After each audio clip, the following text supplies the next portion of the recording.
এই হচ্ছে টাটকা খেজুর। আমরা এখন এই বাগানে যিনি মাসুল, একজন বাংলাদেশি, সে আমাদেরকে খেজুর খাওয়ার জন্য করলেন। আমরা এই গাছের থেকে খেজুর নিলাম।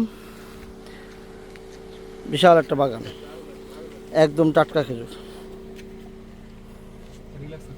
আচ্ছা জাহিদ ভাই, ফিলিংস কি বলেন? একদম গাছের এই যে চমৎকারভাবে এগুলো প্রসেসিং করা আছে এখানে, পোকামাকড় ধুলাবালি যাতে না থাকে।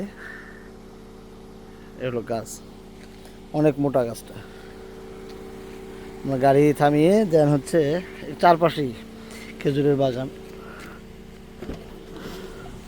আমাদের এটা মাসুল হচ্ছে একজন বাংলাদেশি, সে আমাদেরকে বললেন যে এখান থেকে খেজুর খেতে। এই আমরা গাছ থেকে পেড়ে